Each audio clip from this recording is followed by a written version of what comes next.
నాశనానికి వెళ్ళిపోతున్నటువంటి ప్రతి ఒక్కరిని కూడా రక్షించాలని చెప్పేసి దేవుడు ఆశపడుతూ ఉన్నాడు.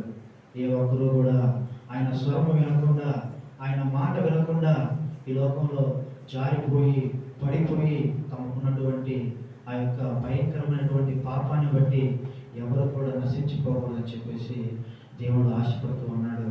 ఆయన ఆలోచన యావత్తు కూడా ఈరోజు బయలుపరుస్తూ ఉన్నాడు. ఆయన మాట్లాడుతున్నారు, అవివేకులారా, అజ్ఞానులారా, ఎంతకాలం మీరు నా మాట వినకుండా తప్పించుకొని తిరుగుతారు? ఎంతకాలం మీరు నా యొక్క ఆలోచన తెలుసుకోకుండా తప్పించుకొని తిరుగుతూ ఉంటారు? మీకోసమే నేను మాట్లాడుతూ ఉన్నాను, మీ గురించే నేను మాట్లాడుతూ ఉన్నాను. నేను నా స్వరాన్ని గట్టిగా మీకే వినిపిస్తూ ఉన్నాను. ఎంతకాలం మీరు అంధకార సంబంధమైనటువంటి ఆలోచన కలిగి, లోకంలో గుడ్డితనం కలిగి మీరు మరణకరమైనటువంటి పరిస్థితుల్లో ఉన్నారు. ఇప్పటికైనా సరే నా వైపుకు తిరగండి. ఇప్పటికైనా సరే నా మాటను మీరు వినండి.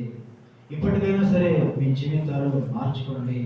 ఇప్పటికైనా సరే మీకు సమయం ఉంది కాబట్టి ఈ సమయంలోనైనా సరే మీరు నా వైపుకు తిరిగి ప్రాధేయపడితే మీ అందరి జీవితాలు బాగు చేస్తానని చెప్పేసి దేవుడు మాట్లాడుతూ ఉన్నాడు. యెషయా గ్రంథంలో చూసినట్లయితే 55వ అధ్యాయంలో 6వ వచనాన్ని చదవండి. యెహోవా మీకు దొరుకు కాలమునందు ఆయనను వెతుకుడి, ఆయన సమీపంలో ఉండగా ఆయనను వేడుకొనుడి. హల్లెలూయా. దేవుని యొక్క వాక్యం సెలవిస్తూ ఉంది. ఈరోజు ఆయన దొరికేటువంటి కాలంలో ప్రతి ఒక్క మనిషి కూడా వెతకాలని చెప్పేసి ఆయన వాక్యం సెలవిస్తూ ఉంటారు. ఆయన దొరికేటువంటి కాలం ఏంటంటే మనమందరము జీవితంలో ఇంకా బ్రతికున్నాం కాబట్టి, ఆయన వాక్యాన్ని మనం అందరం వింటున్నాం కాబట్టి, ఆయన స్వరాన్ని మనం అందరం కూడా వినగలుగుతున్నాం కాబట్టి ఇప్పుడు మనకి ఆయన దొరికేటువంటి కాలంలో మనం ఉన్నాం. దేవుడు చెప్తా ఉన్నాడు, ఆయన దొరికేటువంటి కాలమునందు ఆయన వెతకాలి అంటున్నాడు. ఎలా వెతకాలి అంటే జాగ్రత్తగా వెతకాలి. మామూలుగా వెతికితే, లోకానుసారంగా ఆలోచన చేసి, లోకానుసారంగా ప్రవర్తిస్తూ, లోకంలో మనకి ఇష్టం వచ్చినట్టుగా చేసి ఆదివారం రోజు ఆరాధనకు వస్తే దేవుడు మనకు దొరికాడు అనుకోవడం పొరపాటే. ఆయనకి ఇష్టమైనటువంటి ఆలోచన ఏముందో, ఆయనకి ఇష్టమైనటువంటి ప్రణాళిక ఏదైతే ఉందో, ఆయన ఆజ్ఞలు ఏదైతే ఉన్నాయో, ఆయన చిత్తం ఈ లోకంలో ఏదైతే ఉందో దాన్ని జరిగిస్తూ జాగ్రత్తగా ఆయన వెతికేటువంటి వారికి మాత్రమే ఆయన దొరుకుతారని సెలవిస్తూ ఉన్నాడు. వారి హృదయం ఒక చోట ఉంచి, వారి మనస్సు ఒక చోట ఉంచి, వారి హృదయాన్ని పాపానికి అప్పగించుకుంటూ, లోకానికి అప్పగించుకుంటూ దేహాన్ని సన్నిధిలో పెడితే అలా వెతికే వాళ్ళకి ఆయన కనిపించడు. వారి దేహము, వారి యొక్క హృదయము, వారి యొక్క ఆలోచన అంతా కూడా వాక్యము పైన నిలిపి ఎవరైతే ఆయన వెతుకుతారో జాగ్రత్తగా, అలాంటి వాళ్ళకు మాత్రమే ఆయన దొరుకుతారు అంటాడు. ఈరోజు బ్రతికి ఉన్నటువంటి మనందరి జీవితాల్లో ఆయన దొరికేటువంటి కాలంలోనే మనం ఉన్నాం కాబట్టి జాగ్రత్తగా వెతికి ఆయన మనం కనుగొంటే మన జీవితాల్లో ఆయన గొప్ప కార్యాలు చేస్తారంటున్నాడు. హల్లెలూయా, హల్లెలూయా. ఈ లోకంలో ఆయన మాట్లాడుతూ ఉన్నాడు, ఆయన సమీపంలో ఉండగానే మనం ఆయన్ని వేడుకోవాలని చెప్పేసి దేవుడు మాట్లాడుతూ ఉన్నాడు. ఆయన సమీపంలో ఉండగానే, ఎందుకంటే ఆయన మాట్లాడుతున్నాడు, ఈ లోకంలో ఇంకా ఎంతకాలం మీరు తాగుబోతులుగా ఉంటారు, ఎంతకాలం మీరు తిరుగుబోతులుగా ఉంటారు, ఎంతకాలం మీరు అవివేకులుగా ఉంటారు, ఎంతకాలం మీరు అజ్ఞానులుగా ఉంటారు. దేవుడు సమీపంగా ఉన్నాడు. ఆయన దొరికేటువంటి కాలంలో మనం ఉన్నాం. మన జీవితాలు, మన యొక్క స్థితిని ఆయన చూస్తూ ఉన్నాడు. ఆయన సమీపముగా ఉన్నప్పుడే మనం ఆయన వేడుకుంటే, ఆయన పాదాలు పట్టుకుంటే మన జీవితాన్ని ఆయన తప్పకుండా బాగు చేస్తానని చెప్తా ఉన్నాడు. ఎంతకాలం ఇంకా తాగి తాగి తాగి వారి జీవితాలు పాడు చేసుకుంటూ ఉన్నారు. తాగితే తాగి తాగి తన జీవితంలో, తన కుటుంబంలో, తన భార్య పట్ల తనకి ఏమాత్రం కూడా బాధ్యత లేకుండా ప్రవర్తిస్తూ ఉన్నారు. తన పిల్లల విషయంలో ప్రేమ లేకుండా ఉండిపోతూ ఉన్నారు. తాగినటువంటి వారి జీవితాల్లో పతనావస్థలో ఉన్నారు వారి కుటుంబాలు. కష్టపడి రోజంతా పనిచేసి సంపాదించినటువంటి సంపాదన మొత్తం కూడా ఆ తాగుడైనటువంటి వ్యసనానికి వాళ్ళు బానిసలైపోతూ ఉన్నారు. ఆ తాగుడికి ఉన్నటువంటి ధనమంతా ఖర్చు పెడుతూ ఉన్నారు. కుటుంబంలో భార్య పట్ల వారికి ప్రేమ లేదు, పిల్లల పట్ల వారికి బాధ్యత లేదు. ఎంతకాలం ఇంకా తాగుతూ ఉంటాం, ఎంతకాలం ఇంకా వ్యభిచారంలో తిరుగుతూ ఉంటాం అని చెప్పేసి దేవుడు అడుగుతూ ఉన్నాడు. ఎంతకాలం నీ జీవితంలో నీకున్నటువంటి యవ్వనాన్ని, నీకున్నటువంటి బలాన్ని, నీకున్నటువంటి అందాన్ని, నీకున్నటువంటి ఐశ్వర్యాన్ని నీకు నచ్చినట్టుగా నువ్వు జీవిస్తూ ఉంటావు. ఎంతకాలం నువ్వు నీకు ఇష్టానుసారంగా బ్రతుకుతూ ఉంటావు. యవ్వన కాలంలో నాకు ఇష్టం వచ్చినట్టుగా నేను జీవిస్తాను, నాకు ఇష్టం వచ్చినట్టుగా నేను బ్రతుకుతాను, నా ఇష్టానుసారంగా నా కోరికలన్నీ నెరవేర్చుకుంటూ ఉంటాను. నాకు దేవుడితో పని లేదు, నాకు బలం ఉంది, నాకు ధనం ఉంది, నాకు అందం ఉంది, ఈ లోకానుసారంగా నేను ఇష్టానుసారంగా ప్రవర్తిస్తూ ఉంటానని చెప్పేసి ఎంతకాలం నువ్వు తిరుగుతూ ఉంటావు. ఇప్పటికైనా సరే నీ జీవితంలో నీకున్నటువంటి ఆ భయంకరమైనటువంటి తాగునటువంటి వ్యసనాన్ని నువ్వు మానుకోమని చెప్పేసి ప్రభు సెలవిస్తూ ఉన్నాడు. ఇప్పటికైనా సరే నీ యొక్క తాగుడు తత్వం నుండి దేవుడు సమీపంగా ఉన్నప్పుడే, ప్రభువా నేను తాగుబోతున్నయ్యా, నేను పాపినయ్యా, నన్ను క్షమించయ్యా అని చెప్పేసి ఆయన నువ్వు వేడుకుంటే ఆయన క్షమిస్తాను అంటున్నాడు. ఇప్పటికైనా సరే నీ మనసు మార్చుకొని, ప్రభువా నేను పాపినయ్యా, నన్ను క్షమించు అని నువ్వంటే ఆయన నీ జీవితాన్ని బాగు చేస్తాను అంటున్నాడు. ఎంతకాలం మారకుండా, ఎంతకాలం దేవుని స్వరం వినకుండా నువ్వు దేవుని నుండి తప్పించుకొని తిరుగుతూ ఉంటావు. దేవుడు చెప్తా ఉన్నాడు, ఇప్పుడు కనుక మీరు సమీపముగా ఉన్నప్పుడే, నేను దొరికేటువంటి కాలంలోనే మీరు నాకు మొరపెట్టుకోకపోతే, మీ యొక్క జీవితాన్ని నాకు అప్పగించుకోకపోతే, ఆ తర్వాత మీరు మొరపెట్టినా నేను వినేటువంటి పరిస్థితిలో ఉన్నాను. ఆ తర్వాత మీరు నాకు ప్రార్థన చేసినా కూడా నేను వినను. ఎందుకంటే ఆ సమయంలో నువ్వు చచ్చి పాతాళంలో ఉంటావు. దేవుడు చెప్తూ ఉన్నాడు, బ్రతికి ఉండగానే, సమయం ఉండగానే నాకు మొరపెట్టండి, సమీపముగా ఉండగానే నన్ను వేడుకోమని చెప్పేసి ఆయన చెప్తూ ఉన్నాడు. ఈ లోకంలో మనం ఎవరైనా సరే రక్షణ లేకుండా ఎవరైనా మరణిస్తే ఎక్కడికి వెళ్తారండి? పాతాళానికి వెళ్ళిపోతాం. పాతాళానికి వెళ్ళిన తర్వాత ఆయనే నిజమైనటువంటి దేవుడు అని తెలుసుకున్న తర్వాత అక్కడ ఏమన్నా ప్రయోజనం ఉంటుందా? పాతాళంలో దేవుడికి మొరపెట్టుకుంటే దేవుడు వింటాడా? పాతాళంలో దేవుణ్ణి జాగ్రత్తగా వెతికితే ఆయన కనిపిస్తాడా? అప్పుడు జాగ్రత్తగా వెతికినా కనిపించడు, అప్పుడు ప్రార్థన చేసినా కనిపించడు, అప్పుడు నువ్వు ఎంత గట్టిగా కేకలు వేసినా దేవుడు కనిపించడు. అందుకని మాట్లాడుతూ ఉన్నాడు సామెతల గ్రంథంలో 1వ అధ్యాయంలో 22వ వచనం నుంచి చదవండి. సామెతల గ్రంథము 1వ అధ్యాయము 22వ వచనము 28వ వచనం చదవండి. 28. అప్పుడు వారు నన్ను గురించి మొరపెట్టుదురు గాని నేను ప్రత్యుత్తరం ఇయ్యకుందును, నన్ను శ్రద్ధగా వెతికెదరు గాని వారికి నేను కనపడకుందును. హల్లెలూయా. దేవుడు చెప్తా ఉన్నాడు, ఆయన ఎప్పుడైతే తన వాక్యము స్వరూపమైనటువంటి దేవుడు తన వాక్యము ద్వారా మనకి దగ్గరగా సమీపముగా ఉండి మనల్ని ఆయన కోరుకుంటున్నాడో అప్పుడే మనం ఆయనకి లోపడేటువంటి వ్యక్తులుగా ఉండాలి. ఈరోజు మనం అందరూ బతికున్నాం, ఆయుష్కాలంతో ఉన్నాం, ఆరోగ్యంతో ఉన్నాం, క్షేమంగా ఉన్నాం. ఈరోజు దేవుడు తన స్వరాన్ని మనకు వినిపిస్తూ ఉన్నాడు. మనలో ఉన్నటువంటి బలహీనతలు ఏంటో, మనలో ఉన్నటువంటి ఆ యొక్క భయంకరమైనటువంటి పాప స్థితి ఏంటో దేవుడికి తెలుసు.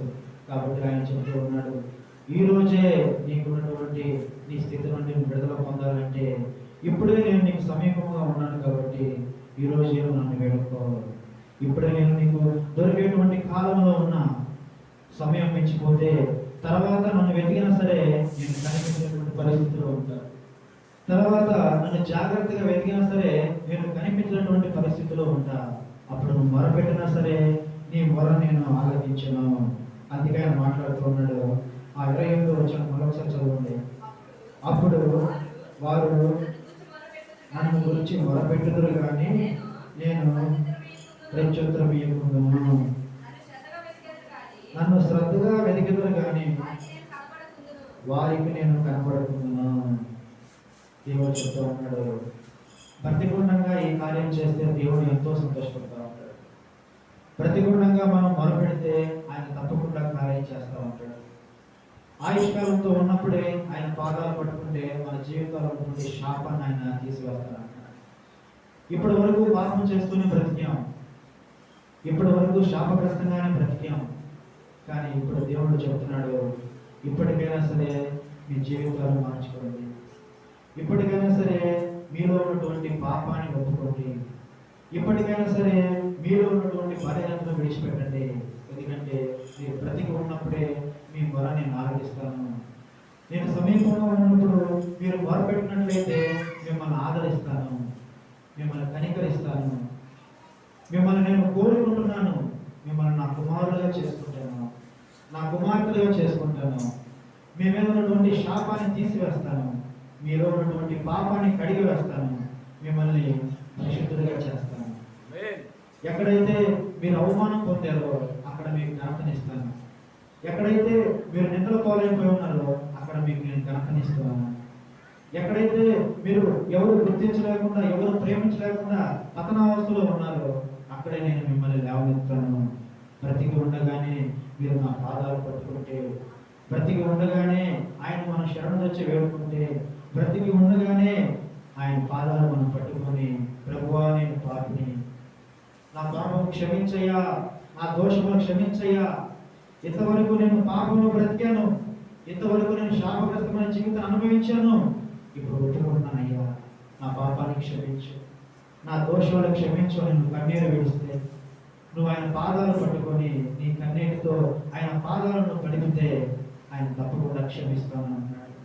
నా జీవితం నాకు ఇష్టం వచ్చినట్టుగా బ్రతుకుతాను, నా కష్టాలతో నేను తాగుతాను, నేను తిరుగుతాను, నాకు ఇష్టం వచ్చినట్టుగా జీవిస్తాను, ఇది నా ఇష్టం, నా లైఫ్ అనుకుంటే దేవుడు చెప్తా ఉన్నాడు, ఇప్పుడు నీ ఇష్టమే.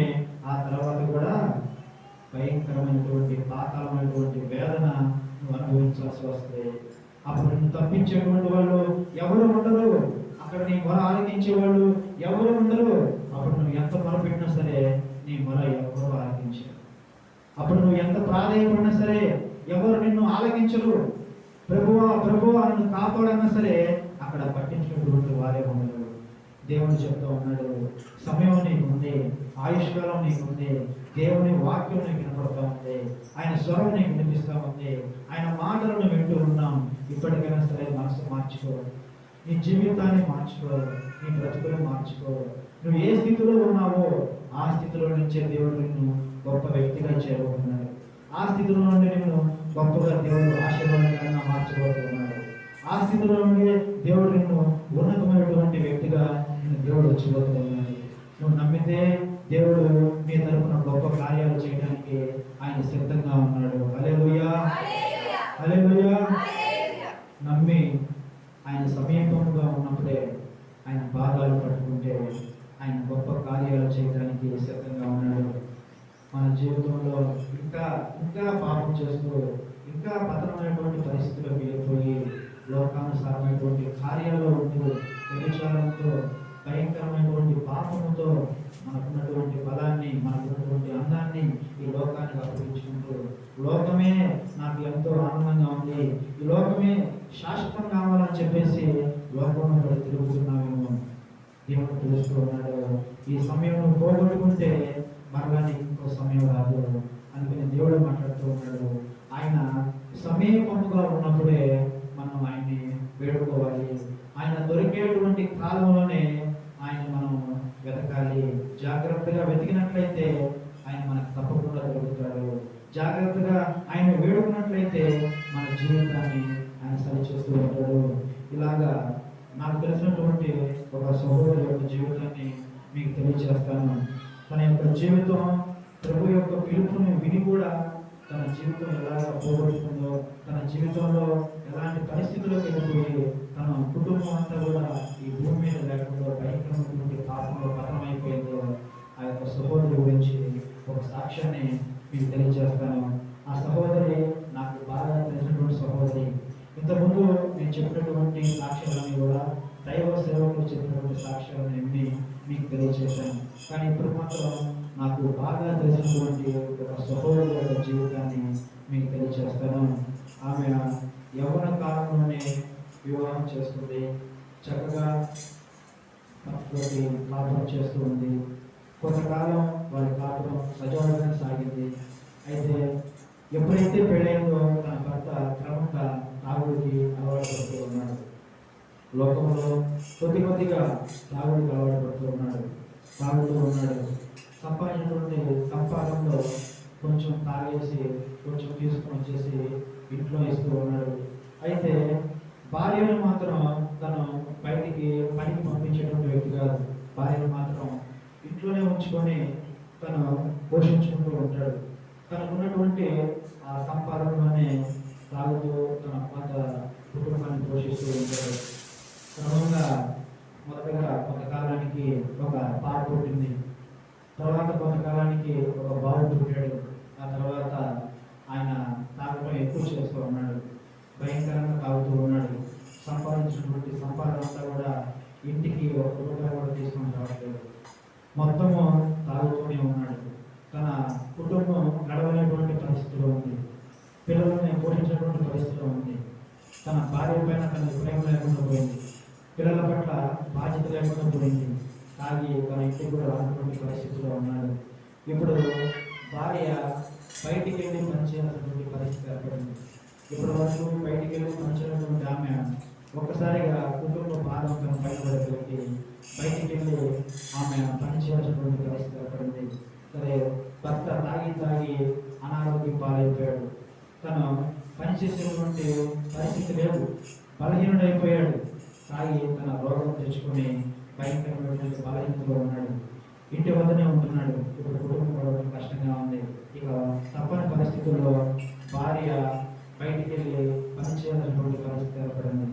అప్పుడు చిన్నగా పొలం పనులు ఉన్నప్పుడు కొంతకాలం సజావుగానే ఉంది, భర్తకి నమ్మకంగానే ఉంది, మంచిగానే ఉంది, పనికి వెళ్తా ఉంది, వచ్చిన కుటుంబాన్ని పోషిస్తూ ఉంది.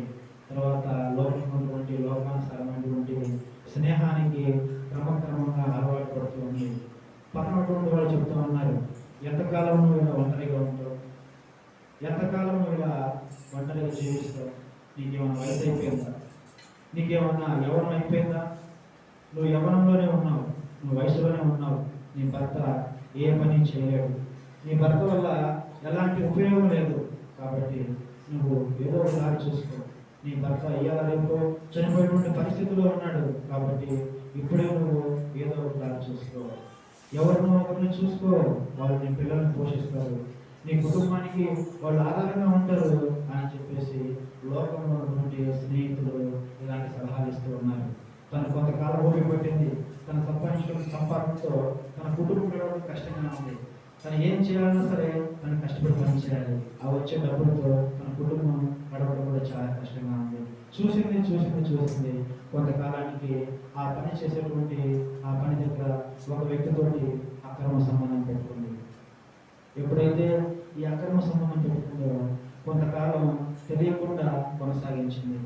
తర్వాత ఒకరోజు తన భర్తకు తెలిసిన అతను ఏం చేస్తాడు, అతను లేచి నుంచొని మాట్లాడేటువంటి పరిస్థితులు కూడా లేడు, అలాంటి బలహీనుడిగా ఉన్నాడు.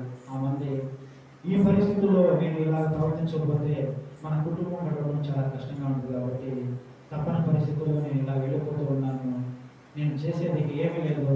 ఆ తర్వాత తన భర్త కూడా ఏమీ చేయలేకపోయాడు. తన పిల్లలు క్రమంగా పెరిగి పెద్దవాళ్ళు అవుతూ ఉన్నారు. ఇక ఏమైనా ఎవరు పట్టించుకోబోయేసరికి ఆమె విచ్చలవిడితనంతో తిరుగుతూ ఉంది. భయంకరమైనటువంటి పాపానికి అలవాటు పడిపోయింది.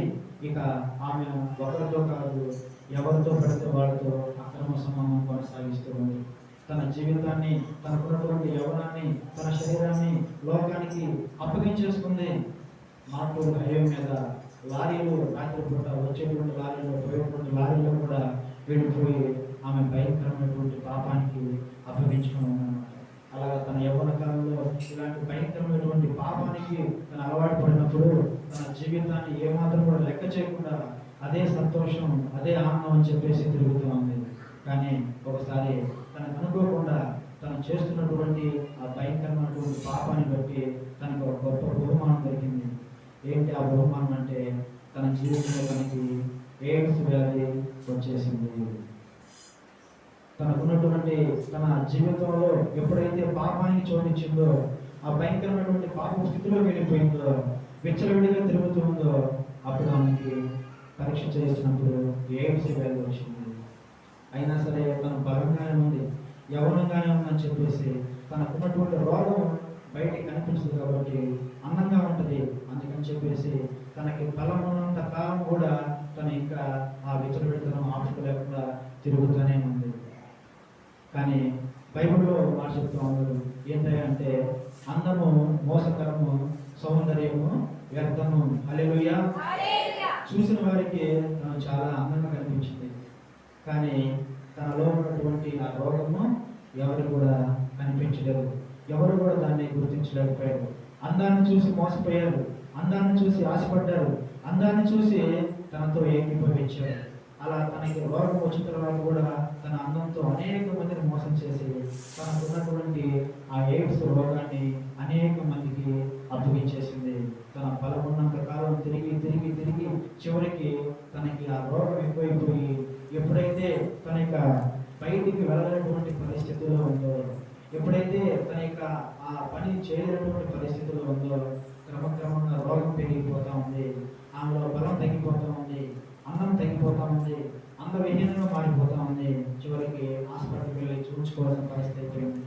రక్తం లేదు, అంత శరీరం బలహీనం అయిపోయింది.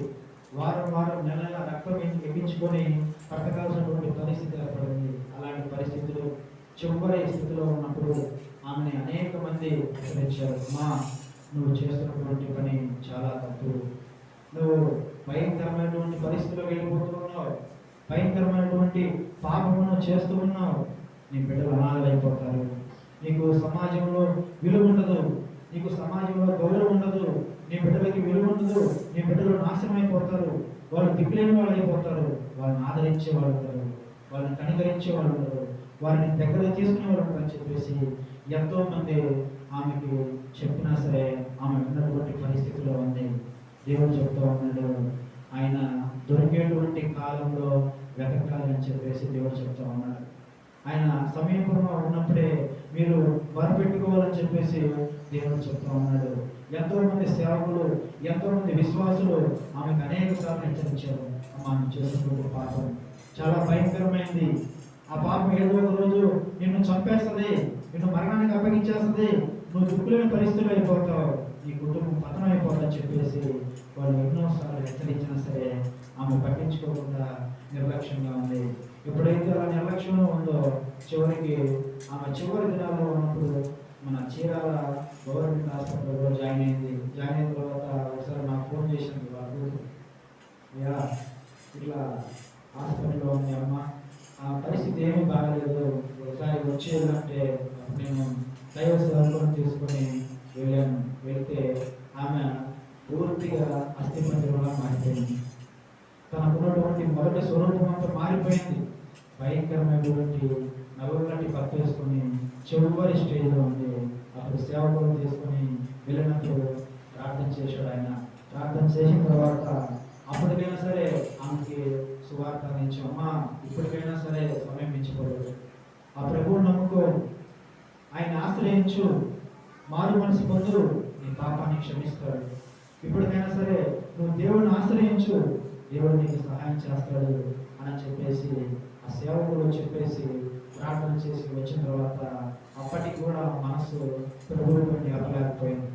ఎందుకంటే విగ్రహారాధికుడు లోకంలో విగ్రహారాధన చేస్తూ తనకున్నటువంటి జీవితం అంతా పతనావస్థకు వెళ్ళిపోయిన తర్వాత చివరి స్టేజ్లో ఆమెకి సువార్త అందించినా సరే దాన్ని ఆమె అందుకోలేకపోయింది, ప్రభువుని చేరుకోలేకపోయింది, ప్రభు యొక్క మాట వినలేకపోయింది.